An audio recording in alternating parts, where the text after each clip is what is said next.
for other people to know about the American point of the Italians coming here to settle and find a new land, which I am happy for. Happy to express the knowledge, to tell other people how the older Italians came and to venture into a new land. I am happy to have this interview. My name is Michael Verra.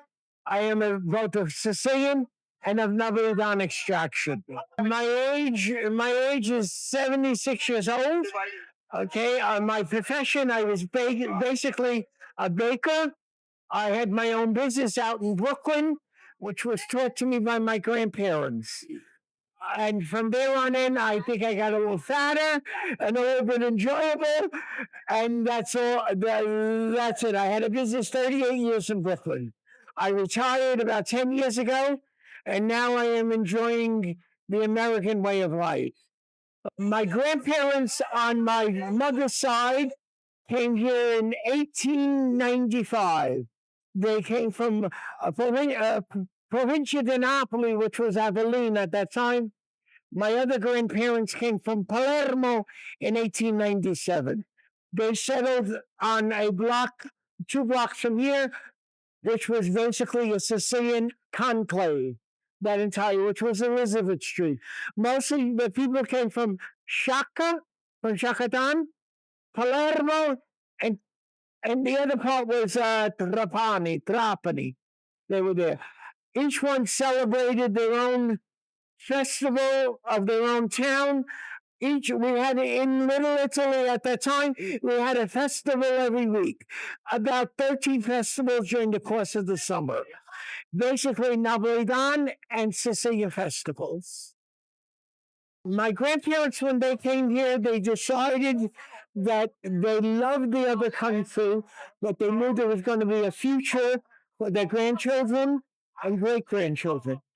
On the way coming here, my grandmother on my father's side, they came with 3 children.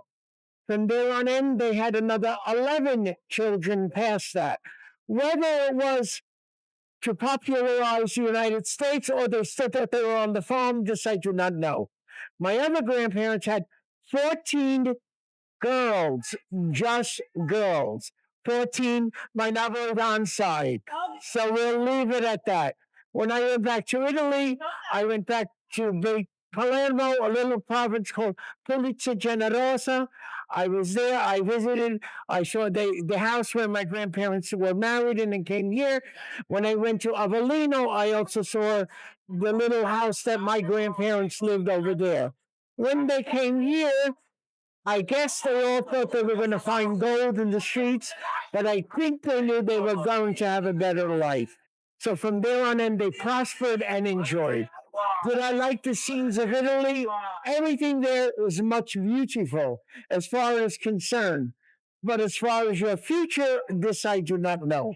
I don't know if it would be as prosperous as they did when they came to America for them and their children. When we were younger, we used to yell at our grandparents, "Grandma, speak English. Grandma, you're in America." We did. And the thing we learned basically is that we used to bargain with them. My grandmother, my Napolitan grandmother, I used to get things for her. Miguel Chevalier Alenzola. And my grandmother, I used to say, "Grandma, this is Italian. How do you say?" But Grandma, you want me to say the better word? No, Grandma, I want you to say. And she used to repeat in English, "This is the shits, the shits." Grandma, what is this? In America, this is a fuck. I don't want to say this word to you, Grandma. Okay, come si chiama italiano? You sa cucciere. And we used to speak back and forth. My Sicilian grandmother, we spoke heavier dialect, okay, which was hard to comprehend, but we still understood it. Sicilians and Napolitan, Sicilians have a sing-song.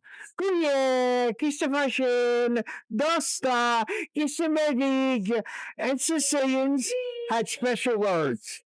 Okay, the Blessed Mother was Isabel Madre in Sicilian. Kuye, Gisabicerido, and the national word is tale. Another word would be tumuk. to understand. Sicilian, Napolitan people, they don't know the. Oh yeah, he's gonna, and then Navidad, everything was they would cry. Their songs are always sad. Their songs are always about their wife, their girlfriend leaving them. Sicilians were more about the money and getting even. That was more their understanding. Did we speak? Yes. My parents spoke when they didn't want us to know what they were talking about, but they forgot that my grandparents on both sides taught us the words. So they threw us out of the room, but when we listened, we knew what they were talking. Kuya, kiste me gigasand, me gigadan, me gigatipip. We understood most of all that, which was heavy dialect at that time. Yes, they spoke only dialect. My grandparents, in return, there are a few words that they try to speak in broken English. I could use that word. What is that? This is in my pocketbook. What is this? What did you eat? I ate a ice cream. And at Christmas time, there's a little gentleman that came around, you know, and there's Baba Natale. Grandma, who's it? This is Santa Claus. Who's it this? The Santa Claus. He come along. So they try to put the Italian with the American. To us, it was funny. And the funniest of all, when you go, I guess the word now, I don't know if it's a slang word, but it's uccesso. No, uccesso. What is this? Italian Americans call buckhouse. Why? Because the toilet or the vehicle was behind. So we used to say, you see buckhouse. And heavy dialect was always spoken. And Napolitan to Sicilians, it was always a cutthroat when they spoke with each other. When it came to both grandparents, we used to go to church on a Sunday. One grandmother, which was Napolitan, used to tell me Napolitans are basically more for fish from the port of Naples. My other grandmother spoke, and most of the time was meat. Gordana, we would say meat or pupetta, you know? Is that what you call a pupetta? We used to do all that. On Sunday after Mass, we had to go with both grandmothers and grandfathers to enjoy our Sunday dinner at 3 o'clock. What traces would you say that are evident here as because of the presence of Italian gold? First and foremost, family. First and foremost, family. Second, religion. And third, which is really first, the table. Every Italian knows the table. Okay, everything's centered around the kitchen. Grandma, grandpa, and usually a single aunt or uncle was always with grandma and grandpa. They did get married, they stayed home.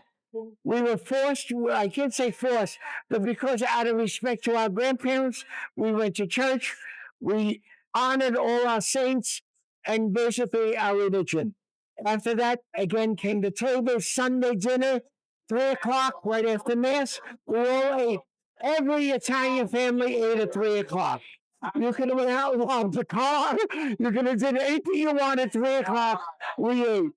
The best festival and enjoyable was Christmas Eve. Everybody ate Christmas Eve. You saw people you never saw, and everybody went to grandma and grandpa's house. Once grandma and grandpa disappeared, so did most traditions. Okay? After that, usually the older aunt or uncle, and then it disappeared. Why? I'm going to use a word I don't want to use as heavy dialect. L'agnosa. In Italian, it's lazy. Oh, we'll go out and eat. Oh, I don't want to do that. Oh, it's too much work. I have to say, I want to say a word, but I know I can't say it.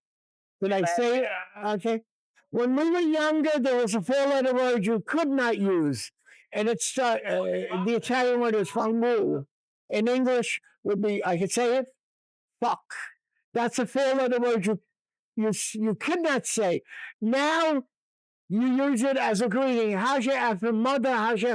The four-letter word now you cannot use? It's called work. I gotta work. I gotta go bring that garbage out. I gotta go over there. That's the four-letter word. To enjoy, Italians love culture and work. We do everything with our hands, and basically without brain. Okay? Somewhere along the line, everybody wants to be Italian. They love the way we eat. They love the way we dress. They love our architect. They love our music. They want to be Italian no matter who they are. They deny that fact, but they like it. The other half, everybody, I'm going to throw a different point in. Everybody likes, everybody loves American. They love the way we live, and they love, but they hate us in general. That's a known fact. They hate Americans in general because we're too liberal. We are too liberal because we forget where we came from. We don't want to, but America is too much of a melting pot for us to remember everything. All they do is first you say who you are and your name, and the next comment is always the same. Oh, you're mafia. Senza mafia. I don't know basically what that is. I do know every nationality has a quote unquote mafia. The Italians have it. It's just that we're more pronounced than any other one. Okay, I do know there was a an Irish mafia. Okay, there was we could say a German mafia. Okay, and we do know there was a Jewish mafia. Okay, it's just that that stigma, that stain is on our background. Will it disappear? Probably, but no matter who you ask for, that's in anyone will always state that first before, oh, you must be mafia. I may have not known anybody who's in it, but yet I am associated with them because of the AEIOU vowels that end in your name. So that is always a stigma. How long that'll disappear, I don't know. So my question is, if they're so against it, why have such pictures of as the Godfather always dominated rather than any other picture that is graciously, especially I think her name was Sophia Loren, or I think the other one was who was the other one? I'm gonna think of a few other ones, a few of the Anna Magnani. Okay, how come those are not designated as specialties? And I think we as a nationality in the beginning emphasized that, and it was hard to take away from us. So no matter what generation, and I can say another word, can I? Even the blacks. I don't know if I could use that word, or the blacks, they say that now. Okay, I'm tough guy. I'm gangster. That's their words they use now. Okay, I think they have a few groups that they say when they sing, "I'm gangster boy." I don't know the right terminology, but I know that's it. They took that from us. And if you notice, they dress more Italian than Italian sometimes. Okay, I will leave it like that. I don't know if we can say that. You know what you can put on there. I don't. Okay, the words they used to use: guinea, dago, wop. Wop meant without papers or without passports. Okay, greaseball. Those are all the terminologies that we use. At that time, they used to say that for the simple reason that you were a slave laborer. You got paid cheap. Why?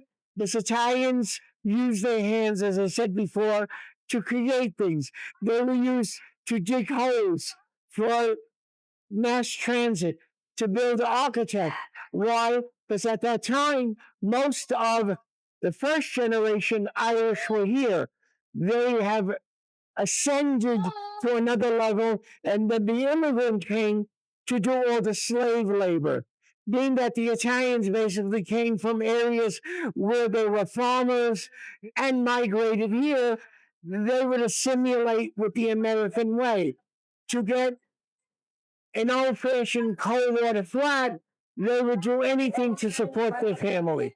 Okay, they used to again go down to the farms, collect all kinds of things on the farm. The slave laborers then come here, 8 to 10 people in an apartment, and willing to support their family. That grew from old tenements From that, it grew to going to usually downtown Brooklyn where they bought a brownstone. From there, they went more towards Bensonhurst. From there, they went to Staten Island, and then they got much bigger because the professions were bigger. They knew how to use computers.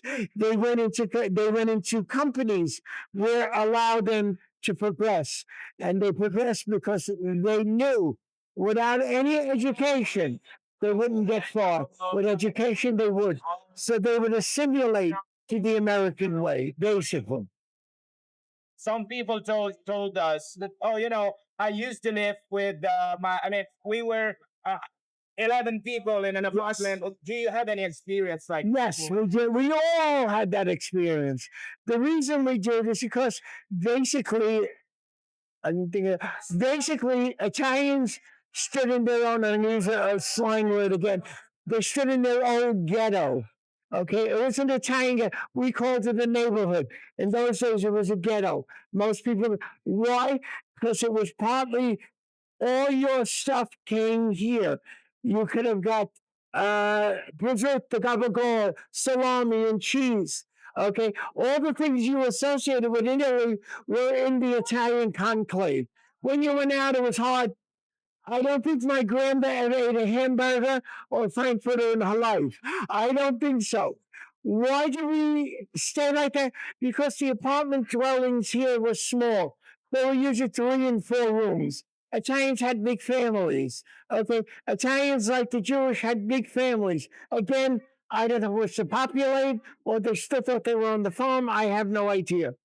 Those people, mostly my grandparents, forced one major thing on all their children. I lied. 2 major things on all their children.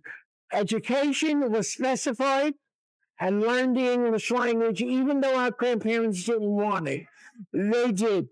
They associated with the old world, and we as younger generations, most people have at least a high school diploma. Third or fourth generation went on to college. As we know, they became producers. Those were all progress from Little Italy. They don't usually say it, but that's where they came. We spoke nothing but Italian. We had nothing but on it. It's hard. My next sentence: 1,500,000 Italians. You cannot comprehend that. Okay? No matter where you went, did they try to progress? Yes. We still stay here because we like it. You lose this, we lost our identity, which we are. Again, I will put in your mind 1,500,000. Nobody of your generation. When I stand by the saint and it was inside, they're looking at. There's a cheese store around the corner. The Paolo. They go in there and they ask him, why did you open an Italian store in a Chinese neighborhood? It was Italian. There was nothing, and you cannot understand. We could have went to the west side. You knew it was all Italian. And again, I will leave you with that 1,500,000. That's hard to understand. I can't understand it. And you think about it because all you think is Mulberry Street. It was far. It was nice to know you went down the block. Somebody spoke Italian. You heard it. I could go down there. I could get in a Sicilian shield. It's a bit of cherry. I could go down there. I could go get what I want. I could walk to. Now I can't find what's it? Vinoy. I can't find celery if I want. That's hard. 1365th Street. That's a church that came out of Rome. The old. I'm going to say Italians because it was mixed. There's a picture of the Blessed Mother there. The crown was donated by all the people from the World War II. Have you gone to the church in Harlem, 116th Street? There was the first Italian church dedicated to the Blessed Mother. There was close to $1.5 million in jewels on the Blessed Mother. Did you see San Gennato's gold statue in the church? That was given to us September 19th, 1946. Why was that given to us?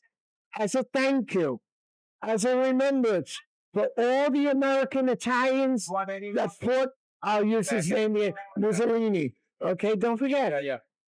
It was very hard for Italian Americans, very hard, Italian Americans to go fight their cousins in Salerno, Monte Cristo, to kill their cousins there for here. That's very hard. You think about that. It's hard to think about. But we're here. We survived. And I'm going to use her and me as an example. We got fat here. Okay? We got, we're not small. We're not her size or his size. We're a little bigger. It costs a lot of money to get like this. If you had to leave a message to your fellow citizens, American citizens in this case, about the importance of Italian cultural heritage and how to preserve it, what would you say to them? A, never, ever, ever forget your background. B, always progress, but remember where you came from. Put a little bit of here and there into you, your children, and the future. Progression is fine, and where you came from should never be denied. Okay? Always remember one other thing. Remember your grandparents that came here. Because if not, I think it was to say you would be in Sicily with a shaker instead of you having a Ferrari in America. Okay? And always continue progressing. Never digress, progress. Have you found that women at that time, or even today, experience greater difficulties in the integration process than men in your experience? I will give credit to the two people on my right. Men think they rule the house, but the woman rules the house, no matter what it is. If you want to come home and say macaroni and she's got steak on the table, you're eating the steak, even though you want the macaroni. You brought home the check, but they ruled the house. Okay, no matter what it was. Women had much rule, more than we thought they did. Okay, they specified kids going to school, kids going to church. Men were more lackadaisical. Men went and sit on the corner while the woman had the whole maintenance of the house. They brought the children to school, make sure that they were fine. They made sure they went to church, and they made sure that you had respect for everybody else. They made sure you went to grandpa first and grandma second, or you got slapped in the face. If not, you did not come home, and what you ate on the table, you ate it, and if you didn't eat it, that was your lunch for tomorrow. No matter what your father said, okay? Lastima, eat it. No. You went where they told. You went shopping with them. They told you everything. The men took credit, but honestly, it's the woman that ruled the house. I'm sorry. I'm happy to say that. Not sad. Very happy. Because I am very happy to acknowledge my grandmother for coming here, leaving her parents in Sicily, never, ever to see them again. It was hard for them to get here. According to the stories, 3 and 4 weeks. Now, I know the attachment we have to our parents. Imagine coming to a new land to know you will never, ever see your parents again. And for an Italian, that's a heartache. That's a break. It's a very heavy heartache. And oh gosh, it's a heavy trunk to carry. Okay? I don't know about you guys, but not to see your parents again, that's hard. But now you can come and go as you please. Whether they had papers or didn't have, and to come and go through immigration or migration was very hard. Because, I will say something fresh again, it was the Irish that were in control of us. So whether they liked you or not, they didn't see you in a proper way. They left you on us. Oh, he's sick. She can't come. Even though you're already here. Okay? That's basically part of the immigration and migration that happened. Okay? Do you have both citizenship? You only have American citizenship? No, I have both. I have an Italian citizenship. I received that from my father's side because it was easy, the lineage was easier. Because of my father, I went backwards to my grandmother. I had all their birth certificates and death certificates of my grandparents. which was basically came from Palermo. I received that. I'm not positive, but I remember it was somewhere about 1996 or 7. I'm not sure. I've been back to Palermo about 8 times. I was back to Naples about 9 times because one of my cousins worked for Alitalia. So I used to get a buddy pass and I used to go back and forth at that time. Okay. Has it expired? Yes. Do I want to renew it? Yes. There was a specific reason why you applied because you felt like I felt that I should honor my grandparents in that way. I think I should honor them the way they honored me to get an American citizenship for the rest of my life. For me and my future generations, I think I should have honored them. Italy gave me the opportunity to renew that. So at that time, I thought it was available, and I thought I can honor them and thanking them for coming to America. Again, to leaving all that, whatever they had, whether it was just stones, a donkey, or any, whatever they had, to come here to America so I can have a comfortable chair to sit on. I'm very happy. imagine that this interview is shown to your descendants for your kids who you're not gonna get the chance to meet. Imagine letting them hear your voice in a time far away from this one. What is that they should never forget? They should never forget. They should never forget where they came from, and they should never, ever, ever forget the sacrifice that the people have brought here for them to have a comfortable life. They do not know the inexperiences that your grandparents had. No electric, no water, no sometimes no shoes, and walking to school. You had the fortunate opportunities on their backs to remember how they got here and the fortune that you can make on their backs. And never forget what they brought you and all your background. Never ever forget that. Grazie tante e grazie a tutti. E grazie San Gennaro. Prega per noi e prega per tutti. No?